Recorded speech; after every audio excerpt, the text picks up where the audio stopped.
గెలుస్తున్నారు. Bharatiya Janata Party war one side లెక్కనే గెలుస్తున్నారని చెప్పి గుర్తించినటువంటి కాంగ్రెస్ బీఆర్ఎస్ పార్టీలు రెండు ఒకటై కాంగ్రెస్ బీఆర్ఎస్ పార్టీలు రెండు ఒకటై ఇక్కడ రెండు ఎమ్మెల్సీ ఎన్నికలు గెలుస్తున్నామని చెప్పి భావించిన తర్వాత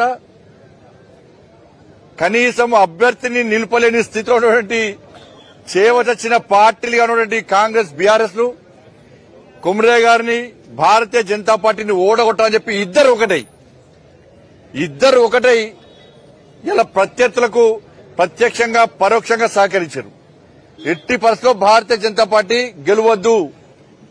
గెలిస్తే వాళ్ళ తెలంగాణ రాష్ట్రంలో ఇప్పటికే భారతీయ జనతా పార్టీకి అనుకూలమైన వాతావరణం ఉంది. కిషన్ రెడ్డి గారి నేతృత్వంలో ఇది 3వ విజయం. 8 ఎమ్మెల్యేలు గెలిచాం. కిషన్ రెడ్డి గారి నేతృత్వంలో 8 ఎంపీలు గెలిచాం. అదే కిషన్ రెడ్డి గారి నాయకత్వంలో ఈరోజు టీచర్స్ ఎమ్మెల్సీ గెలిచాం. రేపో ఎల్లుండో ప్రకటించే గ్రాడ్యుయేట్స్ ఎమ్మెల్సీలో కూడా తప్పకుండా భారీ మెజార్టీతో గెలుస్తాము అన్న విశ్వాసం నమ్మకం మాకుంది.